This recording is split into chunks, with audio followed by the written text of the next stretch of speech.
O Senhor esteja convosco, Ele está no meio de nós. Proclamação do Evangelho de Jesus Cristo, segundo Lucas. Glória a vós, Senhor.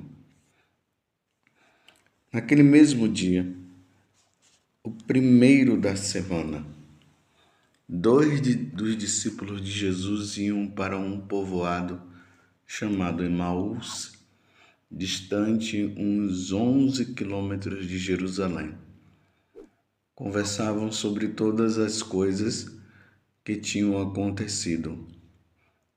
Enquanto conversavam e discutiam, o próprio Jesus se aproximou e começou a caminhar com eles. Os discípulos, porém, estavam como que cegos e não o reconheceram. Então Jesus perguntou: "O que ides conversando pelo caminho?" Eles pararam com o rosto triste, e um deles, chamado Cleofas, lhes disse: "Tu és o único peregrino em Jerusalém que não sabe o que lá aconteceu nestes últimos dias?" Ele perguntou: "O que foi?" Os discípulos responderam: "O que aconteceu com Jesus, o Nazareno, que foi um profeta poderoso em obras e palavras diante de Deus e diante de todo o povo. Nossos sumos sacerdotes e nossos chefes o entregaram para ser condenado à morte e o crucificaram. Nós esperávamos que ele fosse libertar Israel, mas apesar de tudo isso, já faz 3 dias que todas essas coisas aconteceram. É verdade que algumas mulheres do nosso grupo nos deram um susto. Elas foram de madrugada ao túmulo e não encontraram o corpo dele.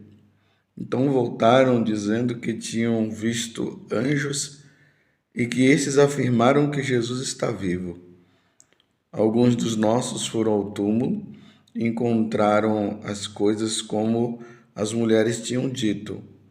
A ele, porém, ninguém o viu." Então Jesus lhes disse: "Como sois sem inteligência e lentos para crer em tudo que os profetas falaram? Será que o Cristo não devia sofrer tudo isso para entrar na sua glória?" E começando por Moisés e passando pelos profetas, explicava aos discípulos todas as passagens da Escritura que falavam a respeito dele. Quando chegaram perto do povoado para onde iam, Jesus fez de conta que ia mais adiante. Eles, porém, insistiram com Jesus, dizendo: "Fica conosco, pois já é tarde e a noite vem chegando." E Jesus entrou para ficar com eles. Quando se sentou à mesa com eles, tomou o pão, abençoou, partiu e lhes distribuía. Nisso, os olhos dos discípulos se abriram e eles reconheceram Jesus. Jesus, porém, desapareceu da frente deles. Então um disse ao outro: "Não estava ardendo o nosso coração quando ele nos falava pelo caminho e nos explicava as Escrituras?" Naquela mesma hora, eles se levantaram e voltaram para Jerusalém, onde encontraram os 11 reunidos com os outros. E estes confirmaram: realmente o Senhor ressuscitou e apareceu a Simão. Então os dois contaram o que tinha acontecido no caminho e como tinham reconhecido Jesus ao partir o pão. Palavra da salvação. Glória a vós, Senhor. Meus irmãos e minhas irmãs, estamos nessa oitava de Páscoa, celebrando esse momento único e maravilhoso para nós católicos. Jesus ressuscitou verdadeiramente. Aquele que foi crucificado, que foi morto por incitação dos sumos sacerdotes, dos anciãos, ali dos doutores da lei, do sinédrio de um modo geral, que era formado justamente pelas autoridades religiosas do tempo de nosso Senhor Jesus Cristo. Eles conseguiram convencer Pilatos para que Pilatos pudesse matá-lo. E conseguiram. E na sexta-feira passada, nós católicos estávamos naquela celebração que não era a missa, mas era a grande celebração da paixão do Senhor. E nós vimos todas as atrocidades que foram feitas. Judas, que o traiu com um beijo, depois acabou até se suicidando. Os soldados ali do templo que prenderam Jesus após Judas ter beijado, porque foi o sinal que ele havia dado. Quando eu beijá-lo, aquele que eu beijar, vocês podem pegar. E levaram Jesus para as autoridades e lá começaram a bater em Jesus, cuspiram nele e tentaram encontrar alguma coisa para matá-lo. Até que foi feita a pergunta se Jesus era o Cristo, o Filho de Deus, o Messias esperado. E Jesus disse: tu o dizes, é isso mesmo, eu sou. Vocês verão o Filho de Deus vindo na glória. E aí o sumo sacerdote, no ímpeto do momento, rasgou as vestes e disse: o que é que nós temos mais de dúvida quanto a este homem que se diz ser o Filho de Deus? Vamos matá-lo. E levaram para Pilatos. Por muitas vezes Pilatos tentou fazer de tudo para não matar Jesus, mas por fim acabou cedendo à pressão e assim Jesus foi morto, levando aquela pesada cruz. Depois de ter sido flagelado, humilhado, colocaram coroa de espinhos na cabeça dele, colocaram uma cana na mão, uma capa nas costas, um manto, e começaram a fazer reverência a Jesus. Tu és o Cristo, é o Rei dos Judeus, e aquela coisa toda. Que humilhação, meu Deus do céu. Que humilhação. E depois o crucificaram, mataram. Mas Jesus havia dito que ao terceiro dia ele iria ressuscitar. Mas nem os discípulos compreenderam isso. Ninguém esperava mais essa questão. Para eles, Jesus estava morto e ponto final. Então, meus irmãos, esta era a notícia que percorria em Jerusalém e nos arredores. Quando eu falo dos arredores, é Belém, é em Jericó, lá na Galileia, em Nazaré, em Cafarnaum, em Caná. A notícia era essa. Aquele Jesus que havia feito tantas curas e tantos milagres, até ressuscitou Lázaro, mataram, ele morreu, ele está morto. Era a notícia do momento. Como muitas vezes hoje pela internet, pelos nossos canais de YouTube, de Facebook, Instagram, pelos jornais, de vez em quando surge uma notícia que fica na boca de todo mundo por vários dias. Foi assim que estava.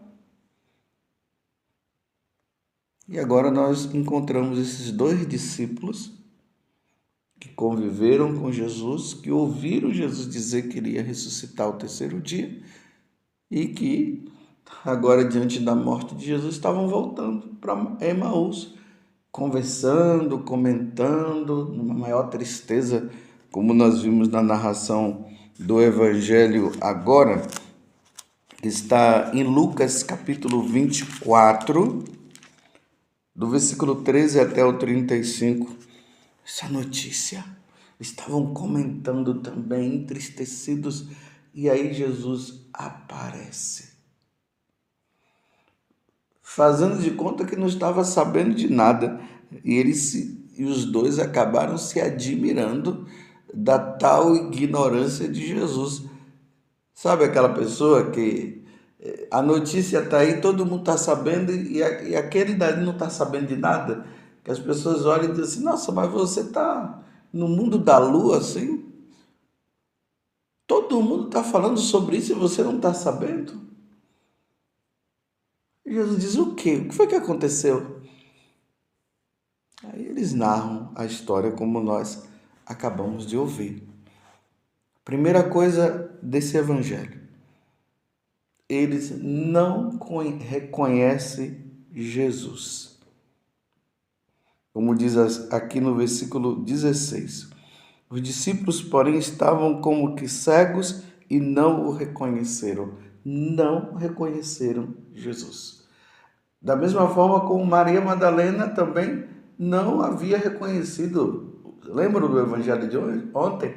Que ela confundiu Jesus com um jardineiro? Imagina, Maria Madalena, que também havia convivido com Jesus, não reconheceu Jesus. O corpo de Jesus estava totalmente diferente, glorioso, transformado ao ponto de eles não reconhecerem. E aí Jesus toma agora a palavra e começa a falar até de fatos da Sagrada Escritura, e mesmo assim eles continuaram sem reconhecer Jesus, nem a voz de Jesus eles estavam reconhecendo. Como eu falava ontem na missa das 18h30, que eu celebro no santuário, na terça-feira, e eu dizia isso. Como é que uma pessoa convive com outra durante 3 anos e não reconhece a voz do outro? Nem a voz eles reconheceram. E aqui, repito, Lucas, ele estava dizendo que eles estavam como que cegos. Santo Agostinho vai dizer que o demônio conseguiu cegar os discípulos de Emaús. Até mesmo Jesus contando, falando, narrando passagens, momentos da Sagrada Escritura, eles estavam tão cegos que eles não conseguiam ver que aquela pessoa que estava ali do lado deles era Jesus Cristo, o Senhor. Nem relembrar. Eles conseguiram relembrar. Olha, e apesar de como eles mesmos narraram, estavam achando que Maria Madalena estava doida, porque Maria Madalena já tinha visto e foi contar para eles, eles começaram a dizer. Ela começou a dizer que um anjo apareceu para ela lá, mas, como dizer, ela era uma doida. Mas não reconheceram Jesus. E nessa caminhada, Jesus agora tenta mostrar que está indo para um lado, eles dizem, então venha conosco, fica conosco, porque eles gostaram até das coisas que Jesus tinha falado. Depois eles vão dizer que até o coração deles estava assim como que quente, mas não reconheceram Jesus, mesmo através da palavra, Jesus mostrando. E aí, meus irmãos, vem um fato maravilhoso que agora Santo Agostinho vai dizer. Que quando eles sentam à mesa e Jesus faz aquele gesto, primeiro aquele gesto que ele tinha feito na multiplicação dos pães. Ele pegou o pão, abençoou e os deu. E eles começaram a distribuir os pães e ali aconteceu a multiplicação dos pães. E há outro fato, na última ceia também, quando Jesus pega o pão e diz: isto é meu corpo, isto é o meu sangue. Aquele gesto que Jesus fez com que eles reconhecessem nosso Senhor ao partir do pão. Quero até trazer as palavras que estão aqui. O versículo 35. Então os dois contaram o que tinha acontecido no caminho. Então todo aquele fato, a história que eles foram contando, a admiração deles de perceberem que Jesus, que aquele homem, o forasteiro, não estava sabendo do que estava acontecendo. E depois que reconheceram Jesus ao partir o pão. Aqui, meus irmãos, é Santa Missa, viu? Partir o pão, dar graças. Depois, pegar o cálice e dizer: isto é meu corpo, isto é meu sangue. Melhor dizendo, pega o pão, parte o pão, isto é o meu corpo, isto é meu sangue. Pega o vinho, este é o sangue da nova aliança, que é derramado por vós. Santa Missa. Aqui está a importância da Eucaristia. O que nos diferencia, nós católicos, de qualquer outra religião. Até mesmo aquelas que se diz cristãs, nós nos diferenciamos dela aqui, na Santa Missa, na renovação, na atualização. Fazer isto em memória de mim. Lembrem-se, foi isso que Jesus falou na última ceia aos apóstolos. E não vamos esquecer também que São Paulo, também na primeira carta aos Coríntios, ele vai dizer que na última ceia, Jesus partiu o pão. São Paulo reafirma que esse gesto, ou seja, a celebração da Santa Missa, ela deve ser celebrada até o dia em que o Senhor voltar na sua glória. Entenderam? Vocês entendem por que nós falamos que o catolicismo, o cristianismo, mas de maneira particular o catolicismo, porque tem muitas aí grupos aí dizendo que são cristãos. Por isso que nós dizemos que a Igreja Católica é a Igreja de Nosso Senhor Jesus Cristo. Pedro, tu és Pedro, e sobre esta pedra edificarei a minha igreja, a minha igreja. É a Igreja Católica. Até o século XVI era só a Igreja Católica. Martinho Lutero é que veio e dividiu tudo. E aí surgiu agora um monte de grupos aí dizendo que são igreja.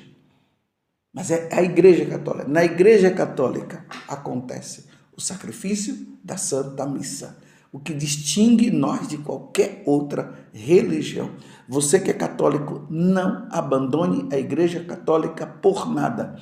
Sim, tem muitos boatos, muitas coisas aí, muitos erros por parte de nossos padres, mas isso não é motivo para você abandonar a Igreja de Nosso Senhor Jesus Cristo, porque só na Igreja de Nosso Senhor Jesus Cristo é que tem a atualização do sacrifício de Nosso Senhor Jesus Cristo. Tudo aquilo que aconteceu na sexta-feira acontece no sacrifício da Santa Missa. de forma incruenta, sem sangue, de forma mística, mas acontece.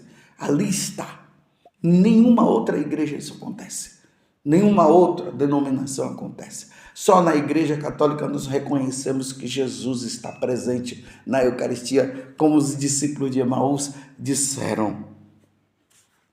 Então os dois contaram o que tinha acontecido no caminho e como tinham reconhecido Jesus ao partir o pão. É partindo o pão, é no sacrifício da Santa Missa que nós reconhecemos Jesus.